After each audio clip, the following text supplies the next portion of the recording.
जी हाँ दोस्तों, नमस्कार। आप सभी का 10वीं का बोर्ड की एग्जाम चालू हो चुकी है। उसी को लेकर हम आज 10वीं क्लास के चैप्टर 6 को आईएमपी क्वेश्चन लेकर आपके लिए आए हैं। तो आप यहाँ पर समझने का प्रयास कीजिए। क्वेश्चन आपको दिया है, दी गई आकृति में डीई, ये जो डी से ई तक की भुजा है वो समांतर है बीसी के, तब आपको ई सी, ये जो ई और सी भुजा है इसका मान ज्ञात करना है ना। तो यहाँ पे अपने को पहले जो जो दिया है वो हम लिख लेते हैं। ए से डी तक की जो वैल्यू दी है, ए से डी का मान आपको दिया है 1.5 सेंटीमीटर। ए से डी तक का मान दिया अपने को 1.5 सेंटीमीटर और डी से बी तक का मान दिया है, डी से बी तक का मान दिया है 6 सेंटीमीटर। ये दिया है अपने को 6 सेंटीमीटर। और ए से ई का मान, ए से ई का मान दिया है 1 सेंटीमीटर। ए से ई का मान अपने को दिया है 1 सेंटीमीटर और ई से सी का मान हमें ज्ञात करना है। ई से सी तक का मान हमें ज्ञात करना है। तो इस टाइप के क्वेश्चनों को हल करने के लिए यहाँ पर हम थेल्स की प्रमेय का प्रयोग करेंगे। किस प्रमेय का प्रयोग करेंगे? थेल्स की प्रमेय। तो थेल्स की प्रमेय तो बच्चे आप याद रखना, थेल्स प्रमेय। थेल्स प्रमेय के अनुसार यदि किसी भी त्रिभुज में किसी एक भुजा के समांतर कोई दूसरी भुजा अन्य दो भुजाओं को काटती है, तो ये जो भुजाओं को जिसको काटती है वो सभी भुजाओं का अनुपात हमेशा समान रहता है। इन सारी भुजाओं का अनुपात एक समान रहेगा। तो थेल्स की प्रमेय के अनुसार हम लिख सकते हैं भुजा एडी बटे भुजा डीबी का अनुपात हमेशा बराबर होगा भुजा एई बटे भुजा ईसी के, बटे भुजा ईसी के। ये थेल्स की प्रमेय के अनुसार होता है ना। थेल्स की प्रमेय आप याद रखना, मौखिक रूप से आती है एग्जाम में।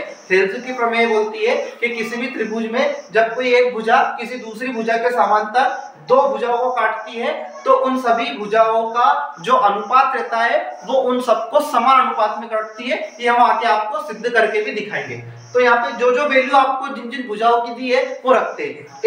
एडी का मान दिया अपने को 1.5, तो यहाँ पे अपन ने वैल्यू रख दी 1.5 बटे डीबी। ये जो डीबी है, डीबी का मान अपने को दिया है 6 बराबर एई का मान अपने को दिया है, ए से ई तक की भुजा का मान दिया अपने को 1 और बटे ई से सी तक का मान अपने को ज्ञात करना है। ई से सी तक का मान अपने को ज्ञात करना है। ठीक है, हमारे पास जो जो वैल्यू थी हमने इसके अंदर रख दी भुजाओं की। अब हम आगे क्या करते हैं, जब ये वैल्यू आपस में बराबर होती है तो इन वैल्यूओं का आपस में क्रॉस गुणा होता है। तो ईसी का क्रॉस गुणा 1.5 से हो जाएगा और 6 का गुणा हम 1 के साथ कर देंगे। इस तरह से इन दोनों का आपस में क्रॉस गुणा कर देंगे।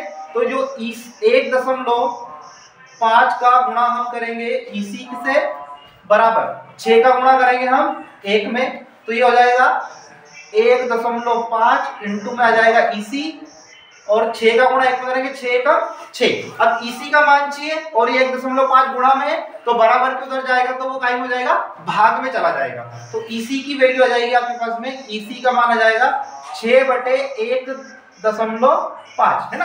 अब यहाँ पे दशमलव के बाद में एक अंक है और दशमलव का चिन्ह जब हम हटाएंगे, दशमलव का चिन्ह हटाएंगे तो ऊपर उसकी 1 जीरो लग जाएगी। अब 15 के पहाड़े में आपको पता है कि 60 भी आता है, तो 15 से काटेंगे 15 एकम 15, 15 चुक 60। कितनी बार कट गया बेटा ये?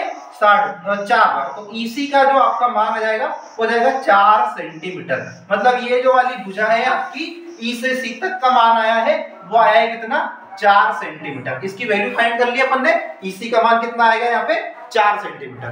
ठीक है बच्चों, अब हम इसको सिद्ध करेंगे कि ये कैसे इन भुजाओं को आपस में समान अनुपात में बांटता है। तो देखो यहाँ पे वैल्यू, चारों वैल्यू अपने पास में निकल के आ गई है।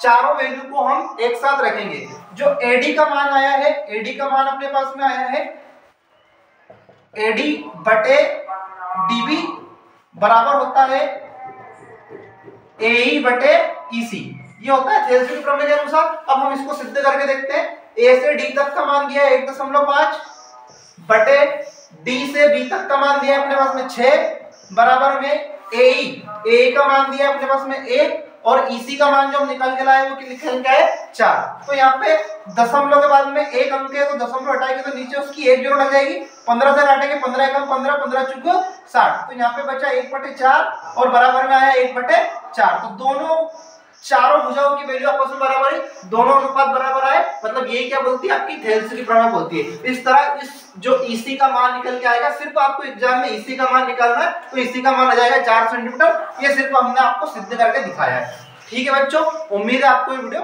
समझ में आया होगा।